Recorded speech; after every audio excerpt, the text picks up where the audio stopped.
This is the place where the real game begins. Many monsters are appearing under the ground, while Dokja goes to a store and fills many things in his bags. He again receives notification that the scenario is highly contaminated and asks him to hold his breath and quickly get underground.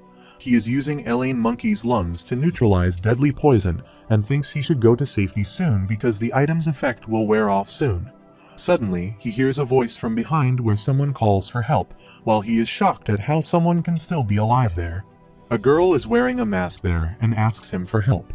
He lifts her on his shoulders and runs away from there. He thinks Aksu Station was destroyed because it was above ground, and the closest underground station from there is Jumho Station. Soon, he reaches there, but is surprised to see that the station is closed and thinks to go to the other side. The girl calls him and asks him to see the fourth exit. He goes there and tries to open the shutter, but people are already there and ask him to get lost from there. Dokja asks them to open up since he has an injured woman with him, but they reply that he can't come in because the place is already overcrowded. Dokja thinks it is strange that the place is overcrowded and wonders if this ever happened in TWSA. He then grabs the shutter and opens it with his full power. The people run away after seeing him, while Dokja has entered a safety zone. He then asks the girl to hold the mask in her mouth. She won't fully recover, but it will at least neutralize the poison. He wonders if there was any character like her in TWSA. Chances are she probably never made it this far in the novel. He thinks to overlook her character profile, but in the meantime, many people approach them, and one of them asks him who he is. The Constellation prisoner of the golden headband frowns at the appearance of the unwelcome guests, and Dokja tells his name to them. The man replies he didn't ask for his name and asks about his identity, and they recognize the girl from the minor group and ask others if she isn't supposed to have come back with them. Dokja thinks there are always stereotypical villains in the post-apocalyptic genre, and he finds out that this man's name is Chiolsu. His name doesn't ring a bell, and he doesn't remember him, so he guesses he isn't anyone he should be worried about. After a while, they ask him to hand that woman to them, and they also see his bags, which seem to be filled with food. Chiolsu says if he leaves the woman and food there, then he will let him live there. Dokja thinks real humans are even more evil than the clichés in stories, and it looks like something bad is about to happen. There is also a notification that the prisoner of the golden headband is angered by the appearance of grunts. There is also a bounty hunter scenario that has been generated at the request of the Constellations. He gets up, and Chiolsu asks him if he decided to ignore his advice. He shows his equipment to him, saying he will teach him not to mess with them. Chiolsu says he will give him a count of 3 and asks him to leave now, or he is dead meat. In the meantime, the attribute window opens, and a bounty hunt named Scenario appears there and gives him a task to eliminate the grunts within the given time limit of 5 minutes, while the reward and penalty of failure are still unknown. He punches one of them and makes him fall at a distance, and they wonder who this guy is and how he is still standing after taking all those blows. Dokja thinks the sum of one's total stats, like stamina, strength, and agility, greatly affects the outcome of a battle. The sum of these stats for him is 33, but they are mostly in the single digits. It means that even if they have a supporting constellation, the difference in stats will determine who emerges the victor. He checks Chiolsu's character profile and his supporting constellations, and he is one lucky guy who overestimates his supporting constellation. After that, the Chiolsu Bang of the Chilasu gang is the bird brain from the Jumho Station group in TWSA. According to the novel, he should have been killed by Younghyuk, but now he wonders why he is still alive. Chiolsu asks him if he has killed quite a few people to reach this place, and he can tell that he and Dokja are not all that different. Dokja remembers what he has done to reach all this and thinks he could have saved them. He remembers when Nemoon said he just wanted to watch them fight for their lives, and he received a notification that the fourth wall had blocked the bluff of Chiolsu Bang. He uses his thorn to hit his arm, puts him against the wall, and says he shouldn't be running his mouth off like that. The Constellation, monarch of the small fries, is amused by him and has gifted him 100 coins. Dokja thinks, unfortunately for him, his supporting constellation, monarch of the small fries, was infamous for not valuing its incarnations. He was going to finish him off quickly, but this changes everything, and a notification appears there saying there are 2 minutes remaining until the scenario ends. He's the masochist who supports only the biggest idiots and enjoys watching them suffer at the hands of other incarnations. The Constellation, monarch of the small fried, is amused. Chiolsu begs him to leave him, and he wonders how humans can be so weak, but at the same time, they are cold-blooded and cruel. He grabs him by his collar and asks why he did this, but he asks him to kill him. Dokja thinks this is not because of his instinct or nature, but there is despair in his eyes that was there even before the world had ended. He thinks the despair in his eyes is just like him, and probably they aren't all that different. 10 seconds remain until the sub-scenario ends, and Dokja thinks the world has come to an end in any case. After that, the condition of the sub-scenario has been fulfilled, and he has received 300 coins, also 100 as a reward from the Constellation monarch of the Small Fries. Dokja thinks he has to adapt to this new world and asks the others to take him to the place where the other people are. After some time, they reach the Jumho station, where there are many people, and the people of Chiolsu gang ask them for help. Sonda and Hyunseong are also there, and she is shocked to see him there. They are happy to see him and rush toward him since he is still alive, and Hyunseong apologizes to him because he left him behind. They say that Younghyuk was right, and he asks them what he said. Hyunseong says he said that Dokja probably is still alive.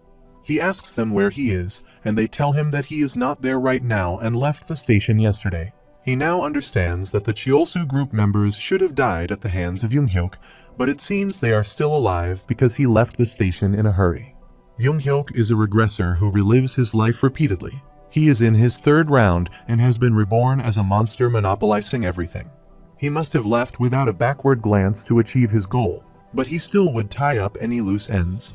He then asks them about Mr. Han because he can't find him anywhere, but suddenly many people appear there and surround them from all sides. Mr. Han is with them and asks others to take him out of there because he is the worst and shouldn't be there. But a man puts his hand on his shoulder and asks him to calm down. He says that they should play nice because they are all survivors. He asks Dokja about his name and tells him his name is in Hochin, and Dokja thinks he has heard that name somewhere before. He has a supporting constellation and is probably the leader of this group. It seems that Chiolsu group works under him as well, and he is probably going to make him pay for beating them half to death. But Chin says the others who came with him told him that he fought the monsters and saved his men. He asks everyone to gather around and says this brave new member there has gathered food for them. Chin laughs and welcomes him to Jumho Station, and Dokja just smiles because he seems to be the attention of everyone for food. After some time, they discuss that 87 people are in the Jumho Station, which is fewer than he thought. Hyunseong says only the ones who were in the cabin and who were near the station survived. Nobody talks about it, but since everyone cleared the first scenario, everyone there survived by killing others, and everyone there is a murderer. Hyunseong reveals that the Jumho Station is divided into the major and minor groups. Mr. Han is among the major group and asks the people to trust him because they will be rescued soon, while the people in the minor group are just hungry and they are waiting for the government to do something for them. Dokja thinks even when 100 murderers gather, they divide themselves into the strong and the weak.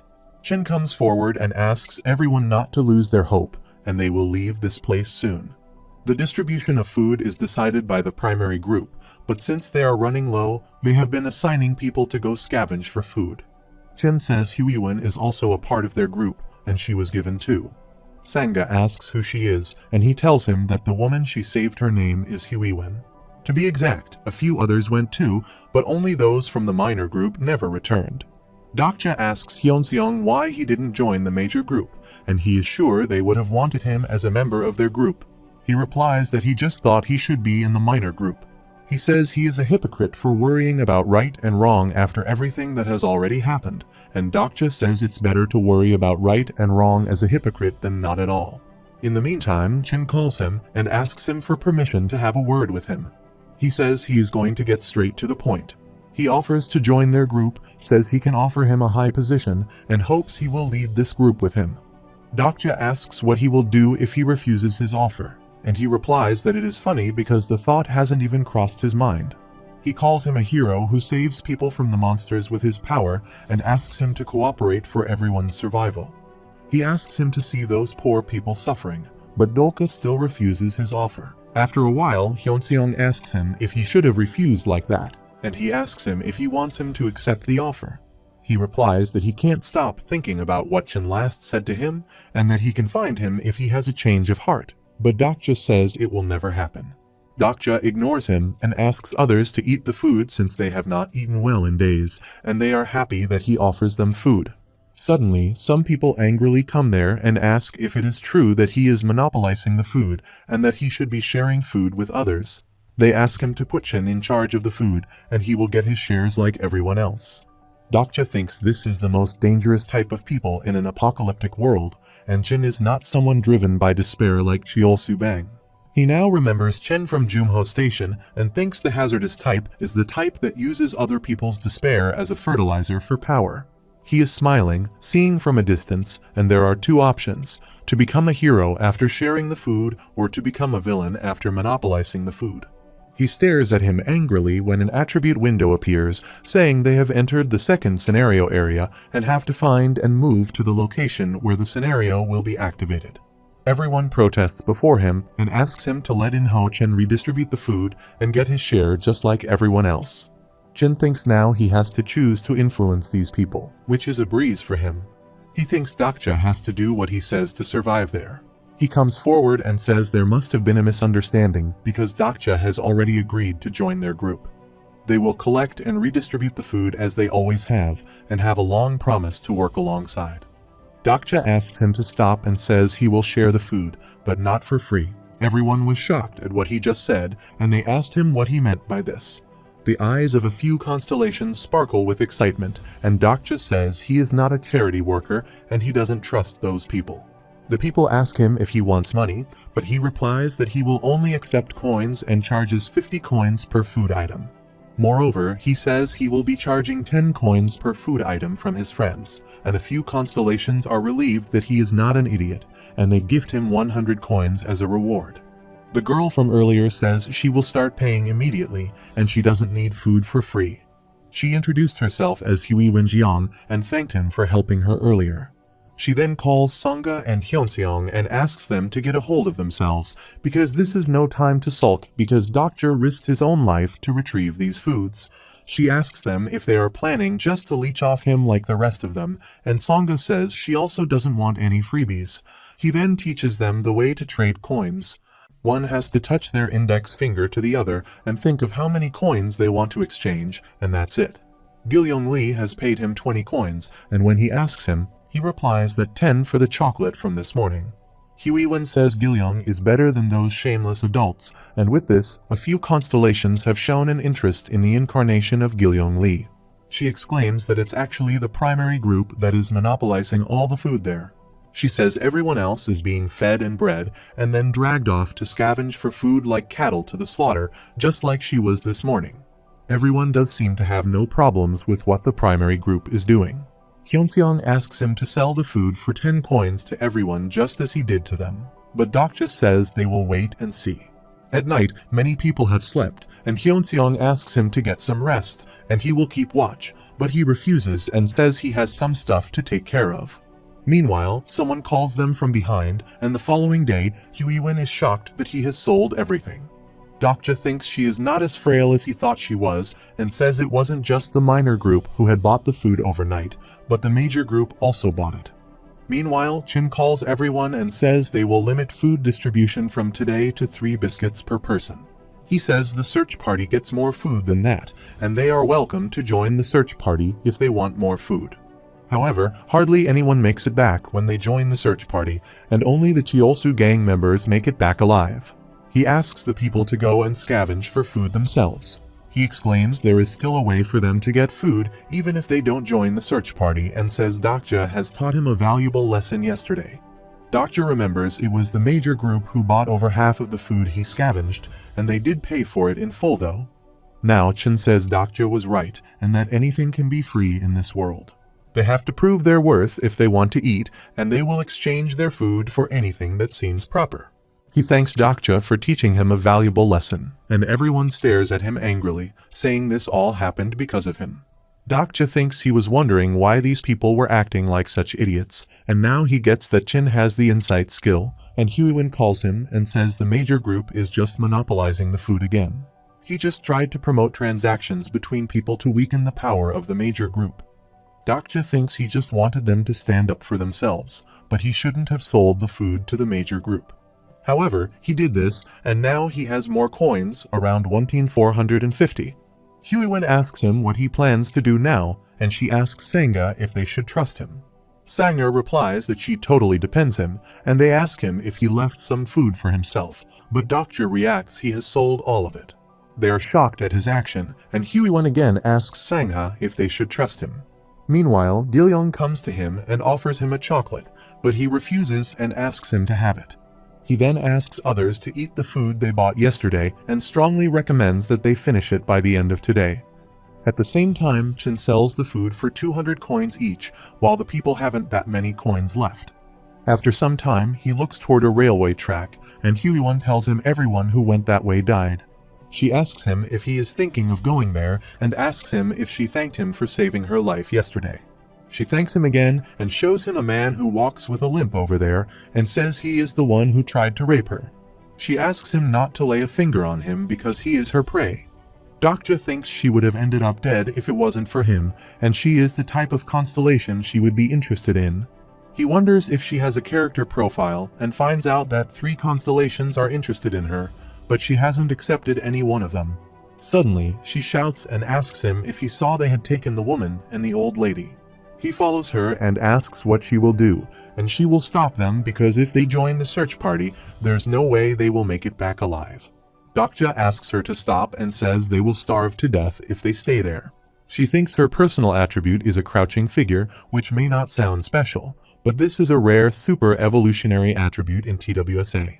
She asks him if she is supposed to watch, and Dokja thinks the crouching figure is a common attribute, but has the potential to evolve into a rare or even a legendary attribute based on the incarnation's experience. Dokja says stopping then won't change a thing, and even if they stop them now, the same thing will happen repeatedly because of the food shortage. Dokja thinks he should think about having her as a companion, and one thing that bothers him is that she has the demon-slaying skill along with the crouching figure attribute. He thinks she could end up becoming an indiscriminate murderer, and he tells her the root of the problem is food. He says they should get rid of the root of the problem and thinks he should be there any minute now. In the meantime, Dakibai appears there and asks everyone about how they are. He asks them to see if Dakibai, who was in charge of this channel, is currently being disciplined, so there is another Dakibai who will be in charge of the current scenario. He smirked and asked why everyone there looked so peaceful. He added an additional penalty to the scenario, and all foods would be removed. The food flies in the air, and Dakibai laughs and says they should have worked harder to complete the scenario. He destroys all the food items and asks everyone to start the party. The attribute windows appear there, and Dokja smiles and thinks this is more like TWSA. An additional penalty and category survival fee have been added to the scenario. 100 coins will be withdrawn daily at midnight as a survival fee, and they will die if they have insufficient funds to pay the survival fee. The survival fee will be collected until the second main scenario is cleared. They have entered the second scenario area, and they have to find and move to the location where the scenario will be activated. After some time, Jin gathers everyone and says he has an emergency announcement to make. Given their current situation, it looks like they will need more people for the search party, and from this point onward, they won't be sharing any food with people who refuse to join the search party. He thinks he didn't expect there to be an additional penalty and wonders if Dokja had known that would happen. Sangha is sad about her food, and Dokja says he asked her to eat them. He knows what Jin thinks right now because he is reading his mind, and his understanding of Jin has increased. He thinks Jin may be suspicious of him, but he can't be sure he knew about the food penalty beforehand. Sangha asks him if he knew this would happen, and he replies that he has a suspicion that it would happen, so he thinks of what the Dakibai would do to make them suffer the most. However, he didn't expect them to add a survival penalty that 100 coins would be withdrawn at midnight as a survival fee. He never knew that TWSA would pull something like this because this wasn't in the original novel. Hyunseong comes to him and asks what they should do now, or if they should join the search party too. But he replies they won't go above ground because that place is a death trap. He says they will need to find a new food source since the world around them has changed, but Dokja points toward a direction. They seem to understand what he is trying to say, and Dokja reveals they are going monster hunting. They are going to follow the rails, and they need a team who will work on completing the scenario. Dokja thought Chin would lash out at them for not joining the search party. but he guesses he feels reassured that he is staying away from his group. His understanding of Chin has increased. Now he thinks that every time he makes a favorable comment on a character, earns their trust, or guesses what they are thinking, the level of understanding increases. He has probably done the latter, and thanks to that, he can read his mind and know his feelings with this increased level of understanding. Jin asks him if he let a group member join their party, and Dokja thinks there is no way he would have let them off that easy. They also want to know how the scenario can be cleared. They are about to go when Mr. Han stops Sangha and says it's quite dangerous there, so she shouldn't go. Hyunseong asks him if he is sure about this, and he replies that he is no threat to them, so it should be fine. He then asks about Huiwen because she hasn't fully recovered yet, but she says he should be worried about Gilyoung, not her. She says the road ahead is dangerous and they will not just charge ahead. Hyunseong says it might be a good idea to send Gilyoung and the Huiwen back. Huiwen calls him and says she may not be as good as he is, but she still knows how to fight and used to practice kendo. Dokja calls them and says they too must be forgetting something that a few days ago, the world they lived in changed completely. Saying women and children are physically weak is prejudice, and anyone can become strong when they increase their stats. He calls Gilyoung and asks him to show his stats to the people, and he uses his light skill to make a path toward a cockroach. Gilyoung says his attribute is called Bug Collector, and he can have simple conversations with insects. It says there is nothing up ahead, and they will be safe for at least another 100 steps. He thanks Huiwen for her concern and says he didn't come all the way there to be a burden to them all. She says it looks like the human corpses aren't the only corpses there, and the road up ahead looks pitch black as if there's a wall blocking the way. Suddenly, a new sub-scenario arrives in front of everyone hunting for food, and they have to hunt and cook a monster to consume it as food. On their way, they find a dead-tier subterranean ground rat, and Dokja knows that ground rats live underground and are pack hunters. They are known to be highly persistent in hunting their prey, and he thinks it won't be easy to move about since the tunnels that connect the different stations are full of monsters. It must be Young-hyuk who killed them. Hyunseong asks them if these won't be enough for them to clear the scenario, but the clear condition says that they have to hunt. He asks Huiwen if she is good at kendo, and gives them some weapons that look like they have traveled back in time to the Stone Age.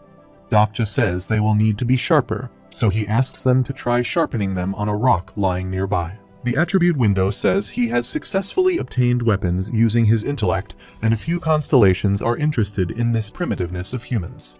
He knows what to do because TWSA has a detailed chapter on butchering monsters, and he asks everyone if they have left some coins. He asks them to invest all their coins into strength, stamina, and agility, going only enough to pay the survival fee. He says this may sound cruel, but he doesn't expect all of them to survive. They have tried to keep themselves alive. In the meantime, many monsters appear there, and the sub-scenario hunting for food begins. Everyone starts fighting with them and tries to kill the monsters with their stamina. Soon, Huiwen lost one, and she used her weapon to attack the other with her weapon.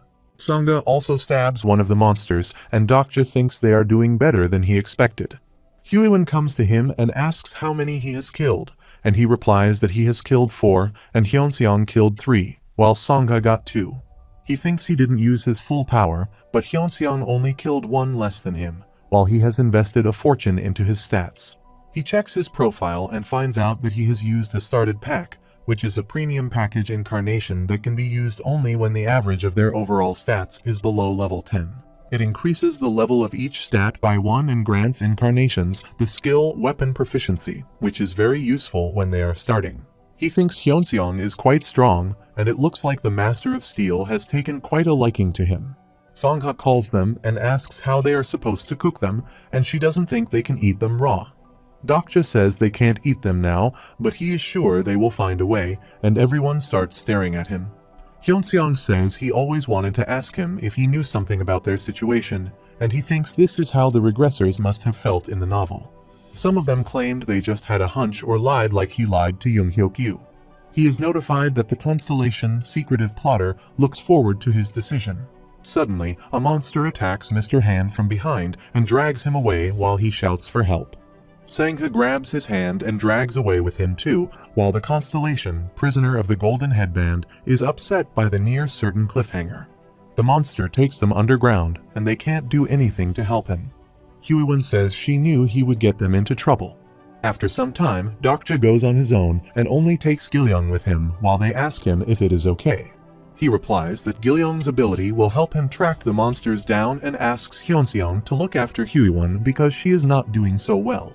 Hyunseong glances at her, feels something weird about her, and says Dokja will signal them when something happens, so they should wait and see. He is going to the place where the ground rats reside, and it is called the Dark Fold because all light is absorbed, and it is difficult to tell which way is up or down. Gilyoung has grabbed his hand and is showing him the path, and he thinks if it weren't for his interspecies skill, then he may have needed to use coins there. Gilyoung calls him and asks if he let it go on purpose, and surprisingly, he asks him what he meant by this. Gilyoung said when the monster took away Mr. Han and Sangha, he intentionally let it go. He was watching him at the moment and asked him why he did that. The constellations of the absolute good align with his evil deed, and Dokja wonders why he was watching him while that was happening. He doesn't think hiding things from him would do him any good because he is a sharp-witted kid. He replies that he did this because of the ground rat's habit, and they have a habit of storing anything they hunt in their lair. They sometimes store rare or precious items, but getting to the lair is difficult, so the only way to get there is to follow the tunnels they dig. He knew that it would take Mr. and Han, but he didn't expect Sangha to get dragged with him. Gilyoung asks him if he is after the items, but he calls him a liar because he wouldn't have saved him in the subway if it were just the items he was after. He grabs his hand and says he believes in him and a few constellations like him. He then gifts him 200 coins. He doesn't get what Gilyoung sees in him, and he thinks he is mature for his age, but he is still a kid. He can only say that because he is oblivious to the fact that this world is full of vile grown-ups taking advantage of his maturity. They have almost reached there, and Gilyoung asks him if he is God or perhaps a protagonist. Dokja is shocked at his question and thinks he is sharper than expected. He replies that he is neither a god nor a protagonist. In fact, he is always envious of protagonists. Gilyoung says they will be granted a wish if he knows something about this world after they clear all the scenarios. In stories like these, there is always a reward at the very end, and Dokja thinks those who have adapted to this world suffer through it in their own way. Some become mad, others become zealots, and some become irrationally optimistic. He is lucky they are in the dark, and Gilyoung can't see his expressions right now, so he says they will definitely get a reward at the end. They have almost reached there and are notified that the sub-scenario has been updated. They have entered the ground rat's treasure trove, and he asks Gilyoung to keep quiet because treasure's not the only thing they store there. The place has been guarded by many ground rats who appear there, and they hear Mr. Han and Sangha talking to each other. He blames Sangha, saying he wouldn't have been dragged into this if she hadn't gotten in the subway. She asks him what her getting on the subway has to do with anything of this, and he replies that she always commutes on her bicycle. Sangha asks him if he is the one who stole her bike, but he changes the topic and says he offered to give her a ride home, but she rejected his offer, and this all happened because of her. Dokja now understands why he was on the subway that day, and Mr. Han confesses that he stole her bike that day. She asks him why he is shouting at her, and he takes her bike, which is called stealing. The Constellation, prisoner of the golden headband, has grown tired of the petty argument. Dokja also tires of their argument, thinks they can't be helped, and moves to his target. Mr. Han asks Sangha if he ever made a move on her and says he just wanted to drive her home out of the goodness of his heart.